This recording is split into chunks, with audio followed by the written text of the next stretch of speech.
अस्सलाम वालेकुम। मौला मुत्तकियान मौला इमाम अली अलैहिस्सलाम नहजुल बलागा की हिकमत 207 में फरमाते हैं, अगर तुम बुर्दबार नहीं हो तो बज़ाहिर बुर्दबार बनने की कोशिश करो, क्योंकि ऐसा कम होता है कि कोई शख्स किसी जमात से शबाहत इख्तियार करे और उनमें से ना हो जाए। दुनिया में फितना, फसाद, लड़ाई झगड़े, टेंशन, डिप्रेशन, नफरतें, चपकलिशें, आपस के मामलात जो बिगड़े रहते हैं, जो नाकामियां और महरूमियां होती हैं, इन सब के पीछे अगर कोई चीज कार फरमा होती है तो वो होता है तहम्मुल, बर्दाश्त और हिल्म का ना होना, संजीदगी का ना होना।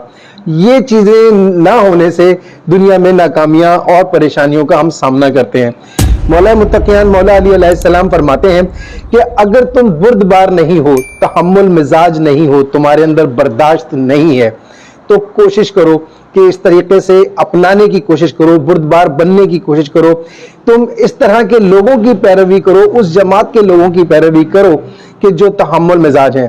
और जब हम ये देखने निकलते हैं कि हमें किसकी पैरवी करनी है, तो अहले बैत अलैहिमुस्सलाम के अलावा दुनिया में कोई ज़ात, कोई शख्सियत ऐसी नहीं कि जो इल्म में, हिल्म में, बर्दाश्त में, तहम्मुल में किसी भी तरह से उनसे ज्यादा हो। लिहाजा बेहतरीन रास्ता यही है कि हम अहले बैत अलैहिमुस्सलाम की तायीद करें, उनकी पैरवी करें और उनके बारे में इल्म हासिल करें।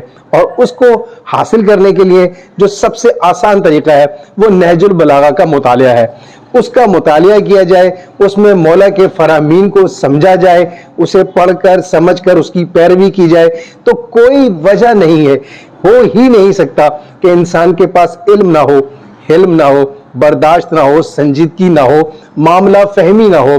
और इस तरीके से जब ये सब चीजें उसके अंदर आ जाती हैं तो वो दीन और दुनिया, आखिरत, हर चीज की कामयाबी और फलाह हासिल करने में कामयाब हो सकता है। शुक्रिया।